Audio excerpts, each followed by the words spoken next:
बिस्मिल्लाहिर्रहमानिर्रहीम, अस्सलाम वालेकुम। प्लेन कर्व 1 या PC1 ये कैलकुलस का चैप्टर 6 है। इसमें हम डिफरेंट कर्व्स, उनकी इक्वेशन, प्रॉपर्टीज और कुछ चीज़ों को हम डिस्कस करेंगे। उनसे कुछ रिजल्ट्स को कर्व्स के ऊपर जो डिराइव हो चुके हुए हैं उनको हम डिस्कस करने की कोशिश करेंगे। इसमें प्लेन कर्व 1 में तो सबसे पहली चीज़ जो मैं आपके साथ डिस्कस करना चाहता हूँ, किसी भी कर्व को एक्सप्रेस करने के लिए हम यहाँ पे दो तरह के कोऑर्डिनेट्स यूज़ करेंगे। दो तरह के कोऑर्डिनेट्स कौन कौन से हैं देखें। एक आपके पास क्या है, एक्स वाई कोऑर्डिनेट्स, यानी प्लेन में कोई भी पॉइंट लाई कर रहा है तो आप एक्स एक्सिस के अलॉन्ग उसका डिस्टेंस डिटरमिन कर लेते हैं कि एक्स एक्सिस के अलॉन्ग कितना ट्रेवल करें तो उस पॉइंट तक पहुंचेंगे। देन वाई एक्सिस के अलॉन्ग कितना मूव करें तो उसके अलॉन्ग हम पहुंचेंगे। तो ये दो कोऑर्डिनेट्स आपके पास, तो ये एक सिस्टम है जिसे रेक्टेंगुलर कोऑर्डिनेट सिस्टम हम कहते हैं। एक तो तरीका ये कि कर्व्स को हम इस फ्रेम ऑफ रेफरेंस को बेस बनाकर क्या कर सकते हैं, स्टडी कर सकते हैं। और दूसरा जो हम मीडियम यूज करेंगे that is polar coordinate system. Polar coordinate system क्या है कि आपने इस कर्व को एक इनिशियल लाइन में डिवाइड करना है। दिस इज इनिशियल लाइन, यह आपके पास एक इनिशियल लाइन है। इस इनिशियल लाइन के रिस्पेक्ट से आप किसी भी पॉइंट की पोजीशन को डिटरमिन करने के लिए दो कोऑर्डिनेट्स की आपको जरूरत पड़ेगी। These coordinates will be labelled as polar coordinates. तो पोलर कोऑर्डिनेट्स में क्या होता है, इनिशियल लाइन होती है। अब यहाँ पे कोई भी पॉइंट है, इस पॉइंट तक हम क्या करेंगे, एक वेक्टर ड्रॉ करेंगे। इस वेक्टर की लेंथ फाइंड करेंगे, आर से डिनोट करेंगे इसको, और इसका जो इनिशियल लाइन के साथ एंगल होगा इट वुड बी थीटा। तो अब हम यहाँ पे जो कोऑर्डिनेट्स लिखेंगे पी ऑफ आर थीटा। तो मीन टू से इस पॉइंट तक एक्सेस करने के लिए पहले आपको डायरेक्शन, जैसे आप किसी चीज को टारगेट करना चाहते हैं तो आप निशाना सेट करते हैं, तो मीन आप एंगल सेट कर देते हैं। और दूसरा फिर कितने डिस्टेंस पे आपने इसको करना है, तो ये डिस्टेंस भी आ गया। तो जब आप किसी पॉइंट को प्लेन में एक्सप्रेस करें इन दो कोऑर्डिनेट्स को लेकर, यानी उसका ओरिजिन से डिस्टेंस, फिक्स पॉइंट से डिस्टेंस, और दूसरा उसका फिक्स या इनिशियल लाइन से डायरेक्शन, तो इन दो कोऑर्डिनेट्स को लेकर जब आप किसी भी सिस्टम को, किसी भी कर्व को, किसी भी चीज को आप स्टडी करेंगे या ऑब्जर्व करेंगे या एक्सपीरियंस करेंगे, तो at that case ये जो coordinates हैं, these coordinates would be called as polar coordinates। तो ये दो तरह की चीजें हैं। हम पहले rectangular coordinate system से different curves को डिस्कस करेंगे और उनकी कुछ प्रॉपर्टीज को, कुछ रिजल्ट्स को, फिर हम उसको ट्रांसफॉर्म करना सीखेंगे कि किस तरीके से रेक्टेंगुलर से आप पोलर में जा सकते हैं या पोलर से रेक्टेंगुलर में आ सकते हैं। और इनके बीच में एक और फॉर्म है जो आपके पास ट्रांसफॉर्मेशंस के नाम से जानी जाती है। वो ये करती है, पैरामीट्रिक फॉर्म भी उसको हम कहते हैं, वो ये बताती है कि किस तरीके से आप पोलर से रेक्टेंगुलर में जा सकते हैं या रेक्टेंगुलर से पोलर में आ सकते हैं। तो ये चीजें भी हम सीखने की कोशिश करेंगे। पहले हम ये सीखेंगे रेक्टेंगुलर कोऑर्डिनेट सिस्टम में कर्व्स का बिहेवियर, कर्व की इक्वेशंस कैसे होती हैं, उनकी प्रॉपर्टीज, व्हाटएवर इज, जो कुछ भी है रेक्टेंगुलर कोऑर्डिनेट सिस्टम को लेकर स्टडी करेंगे। फिर पोलर कोऑर्डिनेट सिस्टम को लेकर सारी चीजों को स्टडी करेंगे। और फाइनली हम करेंगे कि किस तरीके से पोलर कोऑर्डिनेट से हम रेक्टेंगुलर में जा सकते हैं और रेक्टेंगुलर से पोलर में कैसे आया जा सकता है। इस काम को हम सीखेंगे इस चैप्टर में। तो this is wide range of learning है आपके पास इस चैप्टर में, कि आपको बहुत सारी चीजें जो कर्व के हवाले से हैं वो आपको इस चैप्टर में सीखने को मिल जाती हैं। तो सबसे पहले हम जो चीज डिस्कस करने लगे वो है general equation of conic in rectangular form। rectangular form ये है आपके पास ax square plus 2hxy plus by square 2gx 2fy plus c is equal to 0। ये आपके पास क्या है, general equation of conic. Conic mean देखिए जितने भी सेक्शंस हैं ना हमारे पास कॉनिक के कौन से, सर्कल है, इलिप्स है, पैराबोला है, हाइपरबोला है, ठीक है, और भी बहुत सारी कर्व्स हैं। तो जितनी भी कर्व्स हैं, क्योंकि ये प्लेन कर्व्स हैं, तो इनको कॉमनली जब हम बुलाते हैं तो कॉनिक से बुलाते हैं, ठीक हो गया। तो ये कॉनिक जब हम कहेंगे तो mean to say any curve which is drawn in the plane. तो प्लेन कर्व कोई भी जो होगी उसके लिए जर्नल जो टर्म हम यूज करते हैं वो कॉनिक है। तो अब जब हम ये बात करेंगे journal equation of conic in rectangular form, तो व्हाट डज इट मीन, इसका मतलब ये होगा कि कोई भी जो कर्व है प्लेन के अंदर उसकी बात हो रही है। अब ये आपके सामने एक हमने क्या लिखी है, जर्नल इक्वेशन ऑफ कॉनिक लिखी है। अब इसमें a b h g f c ये बड़े इंपॉर्टेंट पैरामीटर्स हैं। इनकी वैल्यूज बेसिकली डिसाइड करती हैं कि ये कर्व कौन सी है, ये कैसी कर्व है। जैसे ए और बी को अगर मैं इक्वल कर दूं और एच को 0 पुट कर दूं तो ये जो इक्वेशन होगी ये सर्कल की इक्वेशन बन जाएगी। इसी तरीके से अगर मैं ए और बी को 0 पुट कर दूं और एच को भी 0 पुट कर दूं, पहले तीनों 0 कर दूं, तो ये इक्वेशन ऑफ लाइन आ जाएगी। इसी तरह ए बी को पॉजिटिव रखते हुए, डिफरेंट रखते हुए और एच को हम 0 पुट कर देते हैं तो ये आपके पास क्या आ जाएगी, इलिप्स की इक्वेशन आ जाएगी। लाइक दैट हम पैराबोला, हाइपरबोला सारे ए बीज वगैरह को सेट करके वैल्यूज को हम सारी की सारी कर्व्स इस इक्वेशन से जो है ना अचीव कर सकते हैं। अच्छा, इसमें जो मुख्तलिफ चीजें वो किस चीज को डिनोट कर रही है, जैसे ये एक्स स्क्वायर है, वाई स्क्वायर है। X square y square basically किसी कर्व को रिप्रेजेंट करती है। जब डिग्री चेंज होती है किसी इक्वेशन की तो वो लाइन से कर्व में जो है ना यूं कह लें कि शिफ्ट हो जाती है। एक्स स्क्वायर वाई स्क्वायर की प्रेजेंस इस बात को इंडिकेट करती है कि it would be a curve. और जब भी हम कर्व ड्रॉ करते हैं उसमें हम बेस बना के ड्रॉ करते हैं एक्सिस को। जैसे मैं आपके सामने इलिप्स ड्रॉ करने लगा हूं तो इलिप्स में हमने जो एक्सिस सेट किए हैं वो एक्स एक्सिस और वाई एक्सिस को मैंने सेट किया है। ये मेजर एक्सिस है हमारे पास एक्स एक्सिस और ये माइनर एक्सिस है वाई एक्सिस। हमने इसके अबाउट ये इलिप्स ड्रॉ किया है तो दिस इज द सिंपलेस्ट या स्टैंडर्डाइज्ड फॉर्म ऑफ इलिप्स। तो ये आपके पास इलिप्स है। जब मैं इस इलिप्स को ऐसे ड्रॉ करूंगा, यानी मैं इसके एक्सिस को यहां से शिफ्ट कर देता हूं, मैं इस तरीके से इलिप्स ड्रॉ करता हूं ये, तो इस तरह की जब कर्व आप ड्रॉ करेंगे, जब उसके एक्सिस कोइंसाइड नहीं कर रहे होंगे एक्स और वाई एक्सिस को, तो at that time this term will appear. तो इस टर्म की प्रेजेंस ये शो करती है कि जिस किसी कर्व को भी हम स्टडी कर रहे हैं उसके एक्सिस रोटेट हो चुके हुए हैं। तो एक्स वाई की प्रेजेंस, जब भी आप देखें कि किसी कर्व में आपको एक्स इंटू वाई ये वाली क्वांटिटी नजर आ रही है, एक्स इंटू वाई, एक्स और वाई की प्रोडक्ट फॉर्म, तो आप समझ जाएं कि वो जिस भी कर्व की बात हो रही है उसके एक्सिस क्या हो चुके हैं, रोटेट हो चुके हैं, यानी उसके एक्सिस एक्स एक्सिस और वाई एक्सिस को कोइंसाइड नहीं कर रहे। इसका अगर मैं मेजर एक्सिस ड्रॉ करता हूं तो ये आपके पास होगा मेजर एक्सिस, ये देखिए रोटेट हो चुका है मेजर एक्सिस, और माइनर एक्सिस इस तरह रोटेट होकर ये एक्सिस परपेंडिकुलर होते हैं तो minor axis would be over here. तो ये एक्सिस क्या हो चुके हैं, इसके रोटेट हो चुके हैं। तो अब ये जो एच एक्स वाई का किसी भी कर्व में मौजूद होना इक्वेशन में इस बात को इंडिकेट करता है कि जो एक्सिस हैं वो कोइंसाइड नहीं कर रहे, किसको, एक्स और वाई एक्सिस को। राइट हो गया। अब हम बात करते हैं यहाँ पे जी और एफ, यानी जो लीनियर एक्सप्रेशंस, ये बेसिकली इस बात को इंडिकेट करते हैं कि हर कर्व का कुछ सेंटर या ओरिजिन। अच्छा जी, तो अब हम बात करते हैं कि ये जो एक्स वाई यानी लीनियर जो डिग्री टर्म्स हैं इनकी प्रेजेंस किस चीज को शो करती है कि अगर कर्व का सेंटर है या वर्टेक्स हम स्टडी करेंगे, सेंटर वर्टेक्स वगैरह, तो अगर वो ओरिजिन से बाहर निकल जाए, जैसे इस इलिप्स को मैं इस तरीके से यहां पे ले जाता हूं, ये इलिप्स है, इसका सेंटर अब यहां पे कहीं होगा, जहां पे एक्सिस इंटरसेक्ट कर रहे होते हैं वहां पे सेंटर होता है। अब ये इसका सेंटर है, तो जब सेंटर ओरिजिन से आउटवर्ड होगा तो एट दैट टाइम ये वाली टर्म्स अपीयर हो जाएंगी। ठीक हो गया। तो अब देखिए हमने कहा कि एक्स स्क्वायर वाई स्क्वायर की जो प्रेजेंस है वो कर्व को शो करती है कि it would be a curve, और एक्स वाई की प्रेजेंस इस बात को शो करती है कि जो भी कॉनिक है उसके एक्सिस कोऑर्डिनेट एक्सिस को कोइंसाइड नहीं कर रहे होंगे। एक्स और वाई की प्रेजेंस इस बात को इंडिकेट करती है कि इस कर्व का जो सेंटर है ये ओरिजिन पे लाई नहीं कर रहा, it is not symmetric about origin, ये ओरिजिन से कहीं बाहर जो है ना यूं कह लें कि कर्व लाई कर रही है। और सी की प्रेजेंस इस बात को शो करती है कि ये कर्व ओरिजिन में से पास नहीं कर रही। अगर आपके पास कोई कर्व इस तरह होती, जैसे मैं इलिप्स अब ड्रॉ करता हूं, ये इलिप्स मैंने ड्रॉ की, ये इलिप्स कहां से पास कर रही है, ओरिजिन में से, तो अगर कोई कर्व ओरिजिन में से पास कर रही है तो एट दैट मोमेंट सी क्या हो जाता है, उसका जीरो हो जाता है। तो सी का जीरो होना, कांस्टेंट का जीरो हो जाना, अगर ये मिसिंग है तो आप समझ जाएं कि ये कर्व कहां से पास कर रही होगी, ओरिजिन में से पास कर रही होगी। लेकिन अगर ये सी यहां पे मौजूद है तो ये इस बात की इंडिकेशन है कि ये कर्व जो है ये ओरिजिन में से पास नहीं कर रही, बल्कि ओरिजिन के कहीं आगे पीछे से गुजर रही है, but not passing through origin.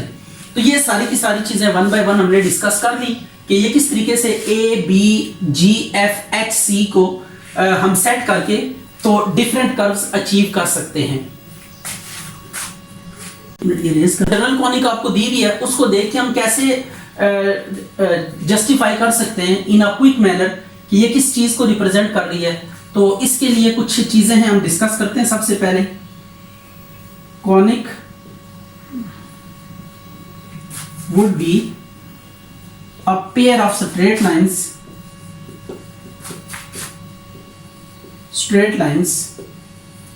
if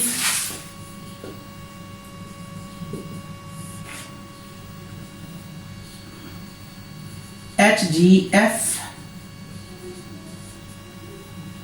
ये डिटर्मिनेंट जब जीरो के इक्वल होगा, ये जो कॉनिक है ये पेयर ऑफ स्ट्रेट लाइंस को रिप्रेजेंट करेगी। जब कभी भी आप देखें कि ये डिटर्मिनेंट जीरो आ रहा है HGF, आपने इसको याद ऐसे करना है। ये देखें, ये डायगोनल में क्या लिखा हुआ है, ABC। डायगोनल में आपने ABC लिखना है और फिर बाकी ये HGF और HGF, ठीक है। ये ट्रायंगल के एजेस आप समझ लें कि HGF से इनको डिनोट कर रहे हैं। ये इसको हमने वैसे याद करने के लिए रखा हुआ है, हाजी गुल फरीद या हाजी गुलाम फरीद। डायगोनल में ABC, बाकी हाजी गुलाम फरीद से हम इसको याद कर सकते हैं। तो इस डिटर्मिनेंट में यहाँ से सारी वैल्यूज ABHGFC की निकाल के इस डिटर्मिनेंट में पुट करेंगे और इनको सिंप्लीफाई करने के बाद आपके पास क्या आ जाएगा, ये इसको पुट करके डिटर्मिनेंट्स को सॉल्व करेंगे। अगर ये जीरो के इक्वल आता है तो it would be a pair of straight line. दूसरी चीज है, इफ h square minus AB is equal to 0 then conic is a parabola. तो तब कॉनिक क्या होगा, पैराबोला होगा। अगर आपके पास h स्क्वायर माइनस AB 0 के इक्वल है तो कॉनिक आपके पास क्या होगी, पैराबोला होगी। If h square minus AB is negative यानी less than 0 then conic is an ellipse. Conic क्या होगी, एलिप्स होगी। इसी तरीके से अगर if h square minus AB आप कैलकुलेट करते हैं और ये पॉजिटिव आ जाता है तो then conic will be a hyperbola. ये हाइपरबोला होगी कॉनिक, ठीक हो गया। अब हमने बात की थी कि अगर एक्स वाई वाली टर्म अपीयर हो रही है इक्वेशन में, तो इसका मतलब उसके जो एक्सेस होंगे वो कोइंसाइड नहीं कर रहे होंगे विद कोऑर्डिनेट एक्सिस। तो एट दैट केस हम क्या करेंगे, ट्रांसफॉर्मेशन यूज करेंगे। तो ट्रांसफॉर्मेशन एंगल जो होगा ना वो क्या होगा, इसको भी हम लिख लेते हैं क्योंकि इसकी जरूरत पड़ेगी आगे।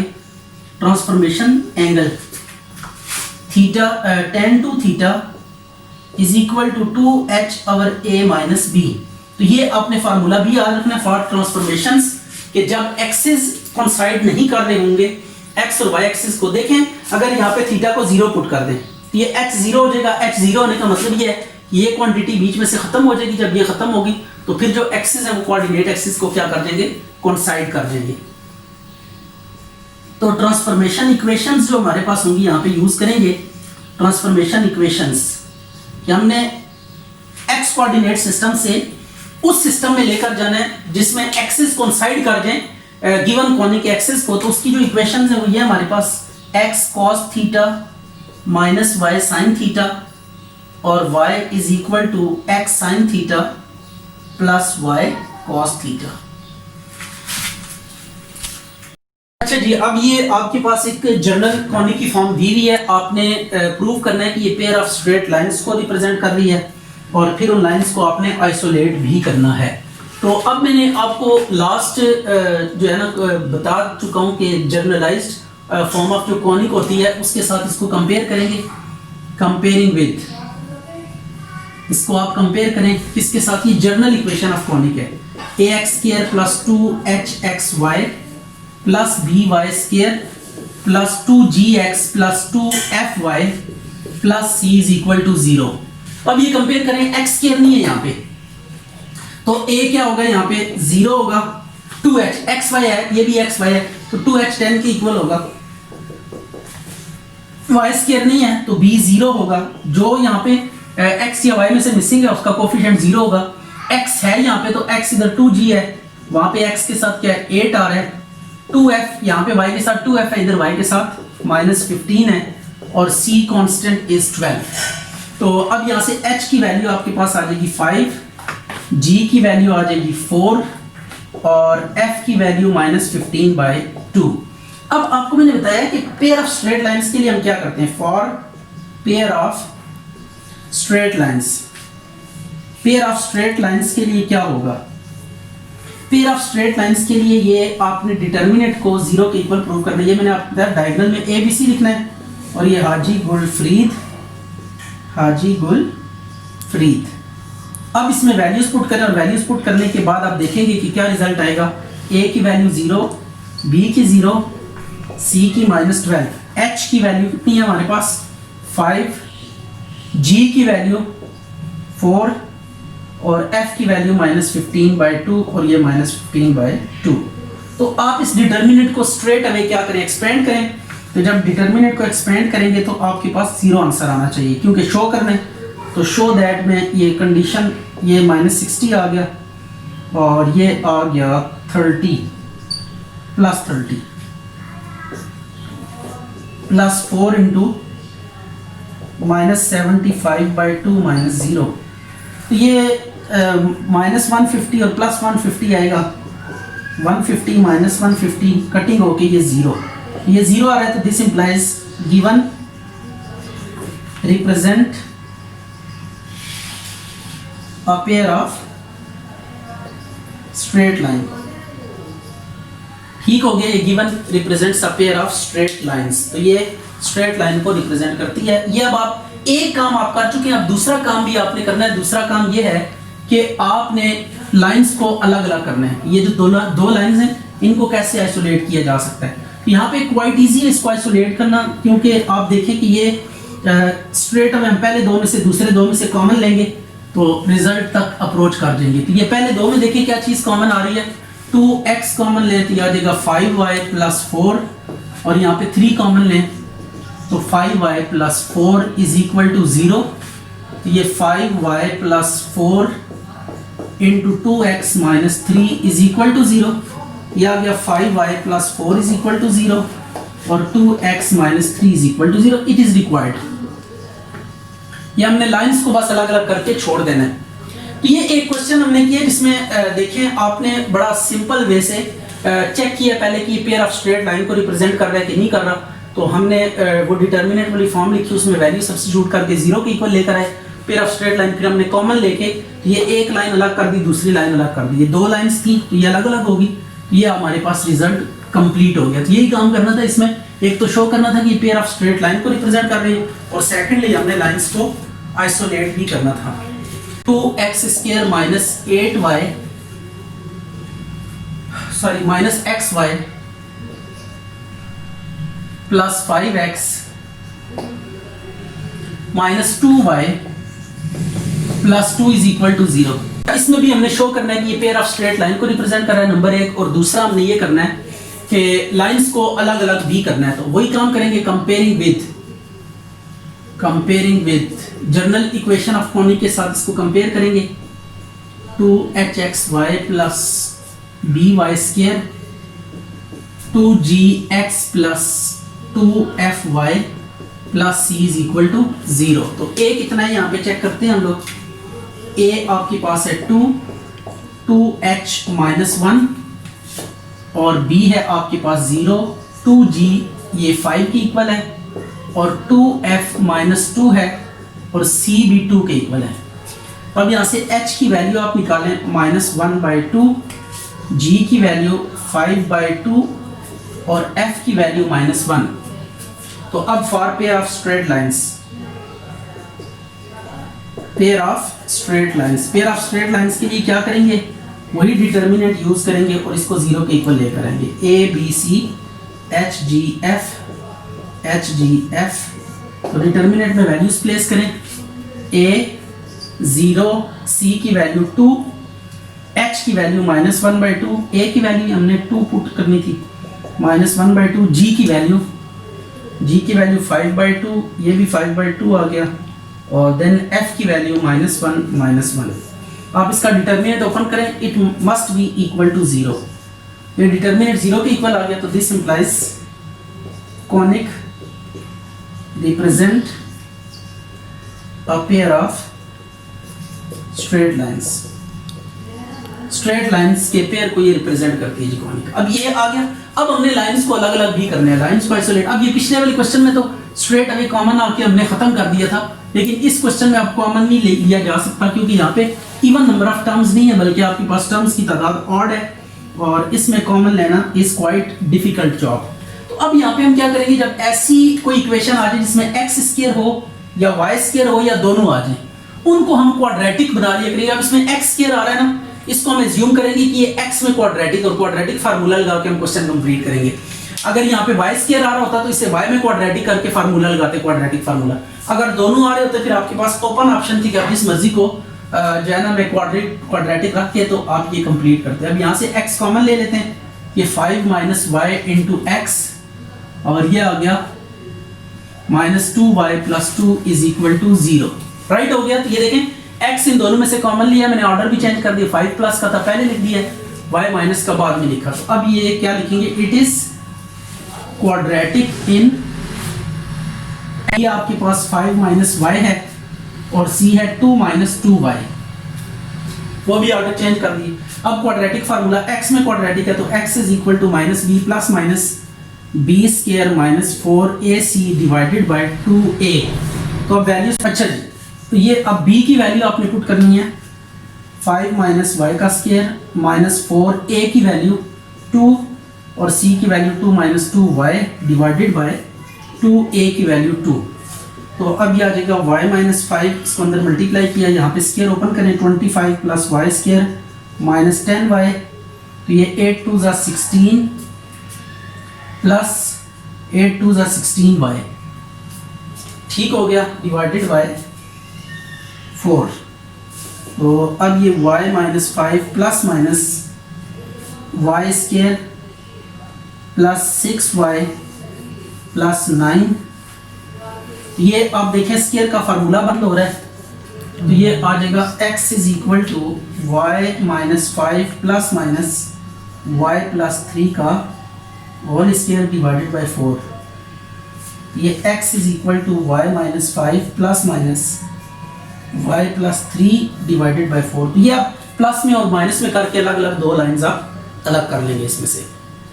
सेकंड है, पहले हमने जनरल इक्वेशन ऑफ कॉनिक और उसकी डिफरेंट प्रॉपर्टीज हमने स्टडी की थी। आज हम ये आपके पास एक जनरल इक्वेशन ऑफ कॉनिक दी हुई है, प्रूव करना है कि for what value of lambda ये जो कॉनिक है ये पेयर ऑफ स्ट्रेट लाइंस को रिप्रेजेंट करेगी। तो आपने क्या करना है, सबसे पहले कंपेयरिंग विद,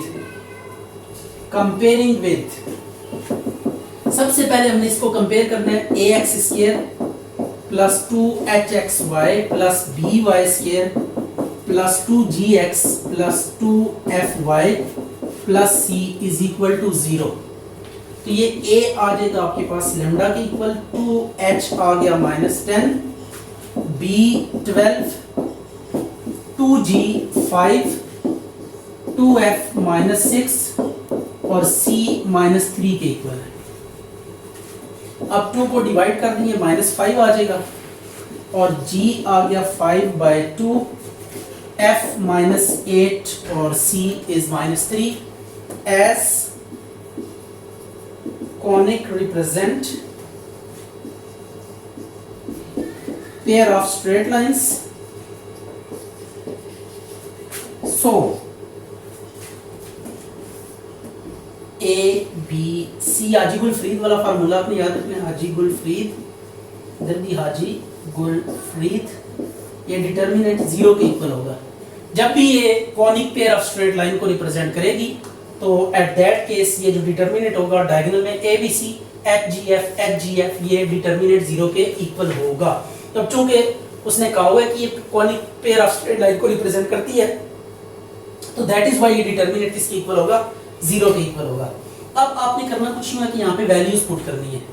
तो a की वैल्यू है लैम्डा, h की वैल्यू माइनस 5, g की वैल्यू 5 बाई 2, b की वैल्यू आपके पास आ गई 12 और f की value minus 8 and c is what, minus 3 is equal to 0। अब आपने इस डिटर्मिनेंट को एक्सपेंड करना है और यहां से लैम्डा की वैल्यू आ जाएगी 12 minus 8 minus 8 minus 3 minus into minus 5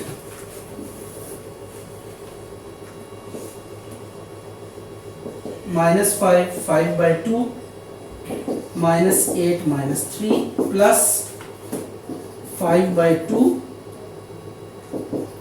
minus 5 12 5 by 2 and minus 8 is equal to 0।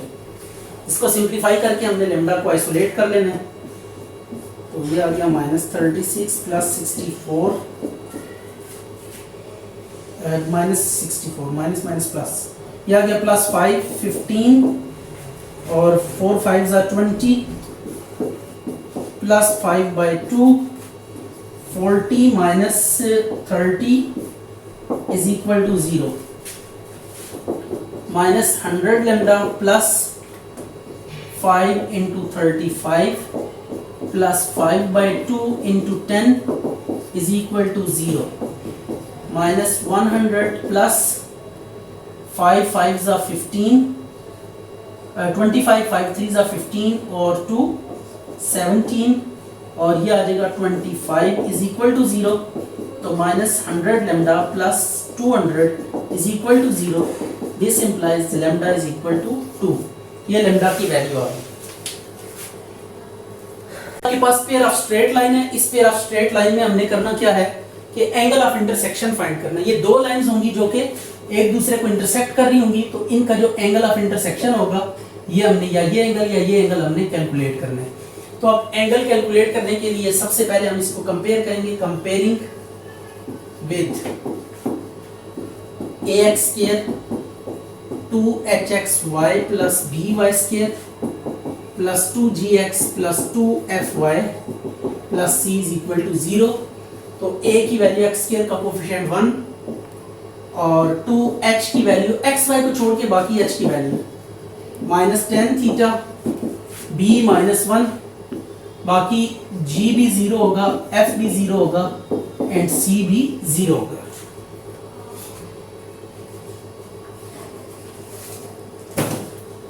Minus 2xy, तो ये माइनस 2 आ गया, 2 से कटिंग करके h की value minus ten theta. Let alpha be angle of intersection. ये अगर एंगल ऑफ इंटरसेक्शन है तो इसका फार्मूला है tan alpha is equal to 2 square root h square minus a b divided by a plus b। ये angle of intersection का formula है tan alpha is equal to 2 square root h square, h की value put कर देंगे, आ जाएगा tan square theta, a की value 1, b की माइनस 1 डिवाइडेड बाय 1 माइनस 1। तो ये आ जाएगा आपके पास नीचे 0 आ जाएगा, tan square theta plus 1 divided by 0 infinity आ गया। तो अब अल्फा को इसी साइड पे रहने दें, tan इनवर्स इन्फिनिटी, तो tan इनवर्स इन्फिनिटी कितना हो जाएगा पाई बाय 2। तो ये आपके पास एंगल ऑफ इंटरसेक्शन आ गया। तो एंगल ऑफ इंटरसेक्शन का आपने फार्मूला याद रखना है। तो फर्स्ट ऑफ ऑल आप क्या करेंगे, एंगल ऑफ इंटरसेक्शन फाइंड करने के लिए आप कंपेयर करके a h और b की वैल्यू कैलकुलेट करेंगे और उसके बाद फार्मूले में पुट करनी है, कैलकुलेट सिंप्लीफिकेशन से आपके पास एंगल ऑफ इंटरसेक्शन आ जाएगा। क्वेश्चन है, इस क्वेश्चन में प्रूव करना है कि ये जो कॉनिक है ये पेयर ऑफ स्ट्रेट लाइंस को रिप्रेजेंट कर रही है और उसके बाद आपने ये भी प्रूव करना है कि जो वो लाइंस हैं वो एक ट्रायंगल की साइड्स बना रही हैं in common with coordinate axis. तो उस रेक्टेंगल का एरिया भी फाइंड करना है हमें। तो ये आपके पास पेयर ऑफ स्ट्रेट लाइंस है।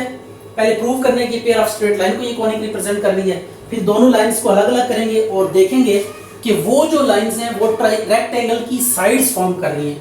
कैसी रेक्टेंगल की साइड्स? एक ऐसी रेक्टेंगल की साइड्स कि जिसकी बाकी दो साइड्स जो है ना वो कोऑर्डिनेट एक्सिस हैं। तो लेट्स सी कंपेयरिंग विद, इसको हमने क्या करना है, कंपेयर करना है ax square plus 2hxy plus by square plus 2gx plus 2fy plus c is equal to 0। तो a आपके पास 0 आ गया, 2h16 b माइनस b भी 0 है और 2g माइनस 6 आ गया 2f is 8 and c is -3। h की वैल्यू आ गई 8, g की वैल्यू -3, f की value 4।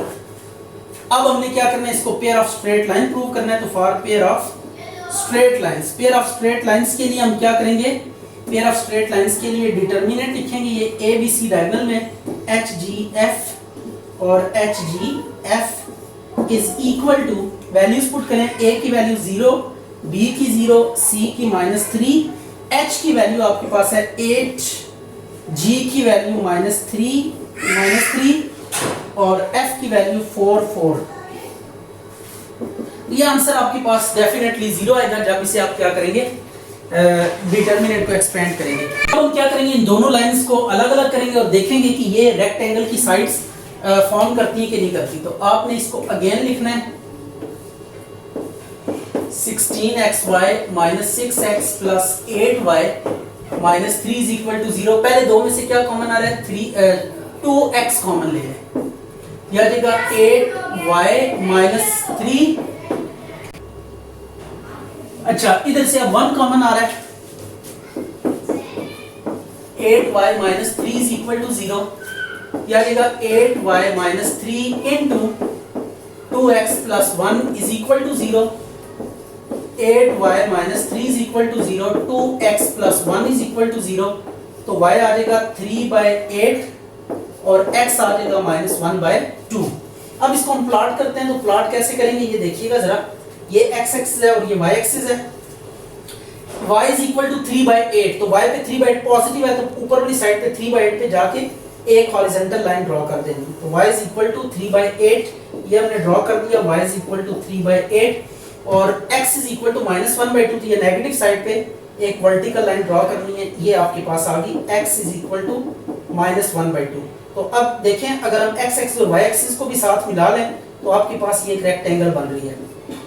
This one is a rectangle. अब हमने इस रेक्टेंगल का एरिया भी फाइंड करना है। तो रेक्टेंगल का एरिया क्या होता है, लेंथ इनटू विड्थ। तो x को हम लेंथ ले लेते हैं, माइनस को इग्नोर करके, और y को हम क्या ले लेते हैं, विड्थ ले लेते हैं। Late length x = 1/2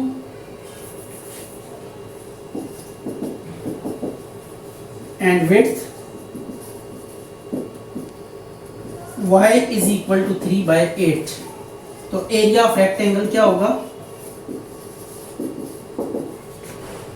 x × y, length into width, तो ये 1/2, 3/8, तो 3/16 स्क्वायर यूनिट्स, ये आपके पास क्या आ गया, एरिया आ गया।